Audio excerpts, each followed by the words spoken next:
बिस्मिल्लाहिर्रहमानिर्रहीम। अस्सलाम वालेकुम। आप उसामा गाज़ी यूट्यूब चैनल देख रहे हैं।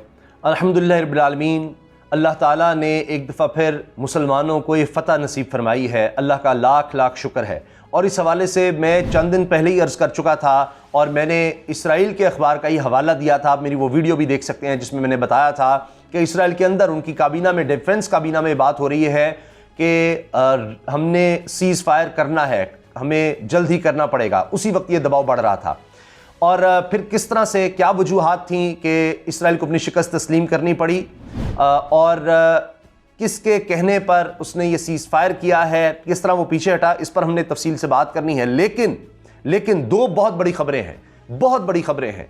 एक तो मैंने आपको ये बताना है कि किस तरह से, और सबूत दिखाऊंगा, मैं खुद से नहीं बात करूंगा, जो चीज़ें छप चुकी हैं, जो चीज़ें सामने हैं, किस तरह ये मीडिया का इस्तेमाल किया गया, पाकिस्तान के खिलाफ क्या किया इसराइल ने, वो मैं आपको बताऊंगा। और नजर भी आ रहा है, शाह महमूद कुरैशी की बॉडी लैंग्वेज से नजर आ रहा है किस तरह शाह महमूद कुरैशी को डिफेंसिव पे लाने की कोशिश की गई। CNN पर जो इंटरव्यू उनका चलाया गया उसकी भी मैं आपको बात बताऊंगा। पाकिस्तान के खिलाफ अब इसराइल क्या कुछ कर सकता है, ये भी एक बहुत बड़ा सवाल है, क्योंकि इसराइल को बहुत बड़ा धचका पहुंचाया पाकिस्तान ने, और पाकिस्तान से डायरेक्ट किस तरह से पंगा बाकायदा लिया है इसराइल ने, ये मैं आपको दिखाऊंगा मैं आपको। अच्छा, और उससे पहले जिस तरह पूरे आलम इस्लाम की गैरत को ललकारा इसराइल ने, उस पर हमें बात करनी है, उस पर लाजमी हमें बात करनी है। किस तरह से कुरान मजीद फुरकान हमीद की एक सूरत को बाकायदा कोट किया, और ये इसराइल का अरबिया जो ऑफिशियल उनका ट्विटर हैंडल है, इसराइल बिल अरबिया, यानी अरबी में जो इसराइल का ऑफिशियल सरकारी उनका रियासती ट्विटर हैंडल है, वहां से उन्होंने ये जो जिसारत की, ये जो गुस्ताखी की, किस तरह मुसलमानों की गैरत को ललकारा, ये सब भी मैं आपको बताऊंगा। ये वीडियो लिहाजा बहुत आम है हमारे लिए, हमें जानने के लिए कि किस तरह से मुसलमानों के खिलाफ, पाकिस्तान के खिलाफ साजिशें हो रही हैं और आइंदा हो सकती हैं। हमारे लिए जानना बहुत ज़रूरी है। पाकिस्तान में इससे पहले भी खुद विफाकी वजीर कह चुके हैं, नूरुल्लाह कादरी साहब के, अभी चंद माह पहले पाकिस्तान में फ़िरका वाराना फसादात फैलाने की कोशिश की गई, बाहर से एक यानी वेबसाइट के ज़रिए और इस तरह से एक अकाउंट के ज़रिए ये सब कुछ फैलाया गया, मुतरफ़र करने की कोशिश की पाकिस्तानियों को एक दूसरे से। मैं उसकी तफसील में नहीं जाता। पहली बात ये कि अल्हम्दुलिल्लाह अब यकीन आ गया। मैं देख रहा था बहुत से लोग कमेंट्स कहते थे कि जी आप कैसे कह रहे हैं, वहाँ तो ये हो रहा है, वो हो रहा है, इसराइल जीत रहा है, आप गलत कह रहे हैं, आप झूठ बोल रहे हैं।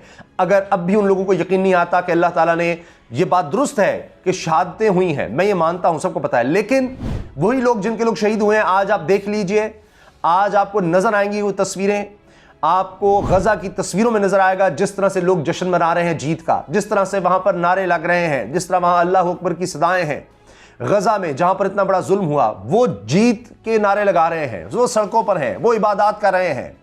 मस्जिद अक्सा में भी इबादत हो रही है अल्लाह के फजल करम से। और सफ़े मातम कहाँ है? इसराइल में है। वो आप देख लीजिए, हर जगह पर यही खबरें हैं, आपको नजर आ जाएगी। प्रेस टीवी को देख लें, आप अल जजीरा को देख लें, आप इंटरनेशनल जितने बड़े अखबारात हैं उनको देख लें, आपको नजर आएगा कि अल्हम्दुलिल्लाह ये बात हो रही है कि जी इस वक्त जश्न जो है फ़लस्तीनियों में है और सफ़े मातम इसराइलियों में है कि हमने क्या हासिल किया।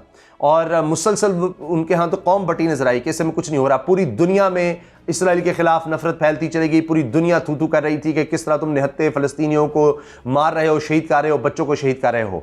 अच्छा, अब यही बात जबकि शाह महमूद कुरैशी ने, और उन्होंने वहाँ पर जाकर बड़ी भरपूर तकरीर की, और चूँकि यूनाइटेड स्टैंड्स था पाकिस्तान, फ़लस्तीन और तुर्की का, और वहाँ से फिर इसराइल के जो मंदूब थे वो भाग गए।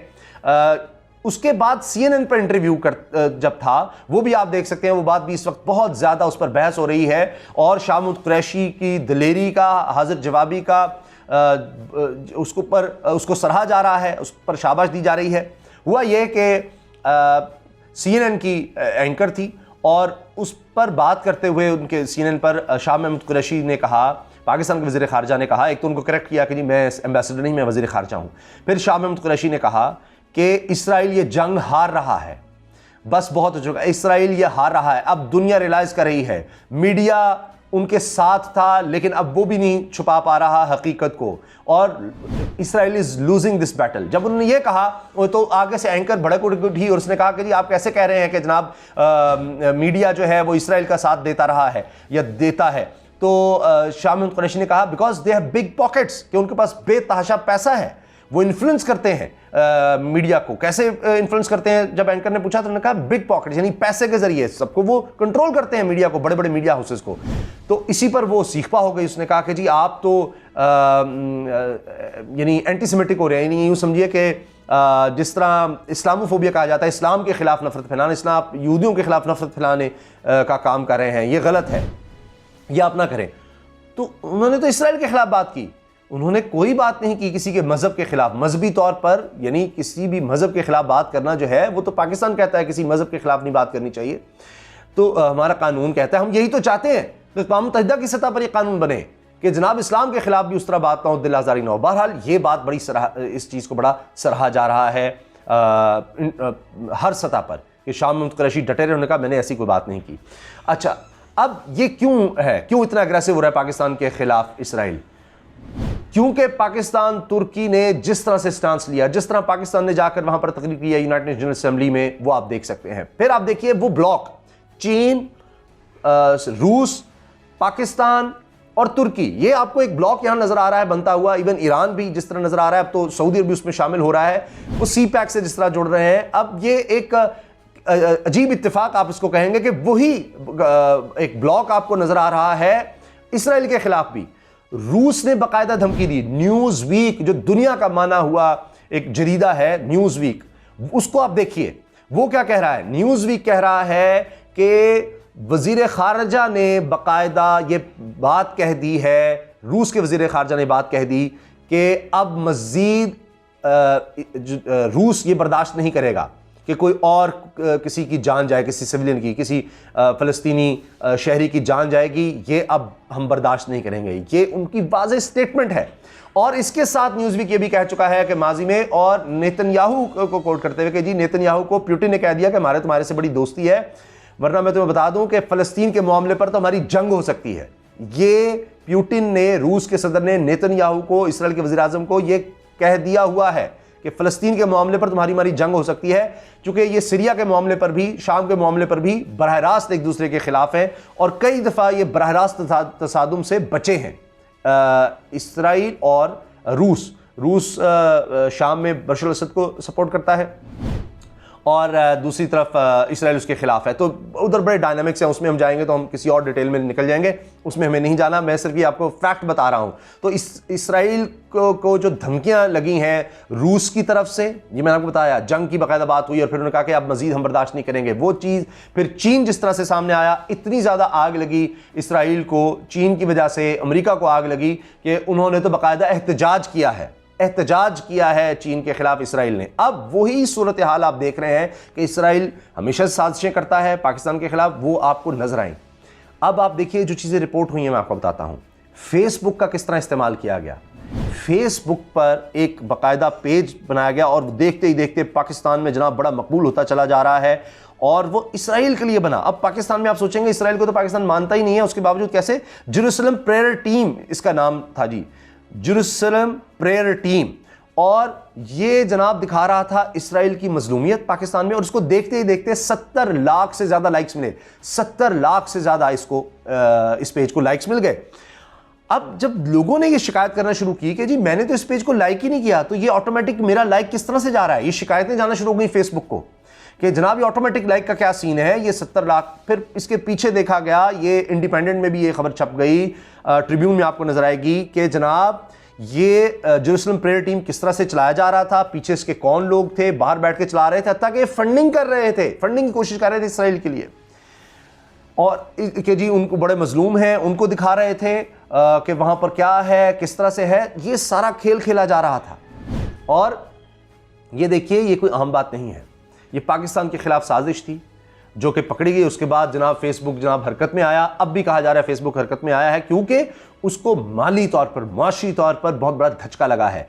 अगर आप एशिया, साउथ एशिया, इस रीजन का देखें तो ये रिपोर्ट्स भी आई हैं कि फेसबुक यहां से बहुत ज़्यादा डिसलाइक किया जा रहा है इन इलाकों से। क्यों? क्योंकि वो मुसलसल इसराइल का नैरेटिव सामने ला रहा था और फ़लस्तीन का, मुसलमानों का नैरेटिव या उनका बयानिया उसको दबा रहा था खुद से। और ये शिकायत आई, लोगों ने इसको डिसलाइक करना शुरू कर दिया, इसकी रेटिंग नीचे से नीचे जाती चली गई और जाहिर है कि इसके बाद इसको बहुत बड़ा माली धचका लगा।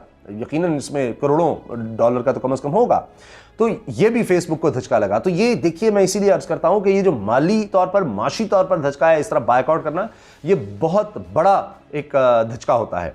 तो बहरहाल ये मैंने जिस तरह से पहले अर्ज कर दिया किस तरह से सीज फायर और रशिया का रोल, चीन का, पाकिस्तान, तुर्की का, अक़वाम मुत्तहिदा, फिर जिस तरह से हमास के रॉकेट्स को वो रोक नहीं पा रहा था, इसराइल लाख कोशिश के बावजूद, अपने आयरन डोम के बावजूद, फिर जो कौम इकट्ठी हुई, पूरी मुस्लिम उम्मत ने जिस तरह से आवाज़ उठाई, हुक्मरानों को छोड़ दें हुक्मरानों को, OIC को, अरब लीग को, इनको छोड़ें, इवन अक़वाम मुत्तहिदा, लेकिन इसका प्रेशर बिल्ड हुआ और मुस्लिम उम्मा और ये सब जिस तरह से सोशल मीडिया पर सब नजर आना हुआ, ये सब उसकी हार की वजह बने। और ये फ्रस्ट्रेशन इसराइल की, देखिए उसने पाकिस्तान के खिलाफ क्या कुछ किया और आगे क्या कर सकता है, ये हमें इस पर ध्यान रखना है। इसराइल जो है वो हमेशा ये करता है, वो बदले की आग में जलता रहता है और मौके की तलाश में रहता है। अब ये पाकिस्तान में किस तरह से डायरेक्ट पंगा लिया, मैंने आपको फेसबुक का इसका हवाला दे दिया। अब आ जाते हैं कुरान पाक के हवाले से मैं बात करने जा रहा हूँ। ये बहुत ही संजीदा मामला है। आप देखिए, इसराइल का जो सरकारी हैंडल है ट्विटर का, उस पर देखिए कि तस्वीर लगाई जाती है बाकायदा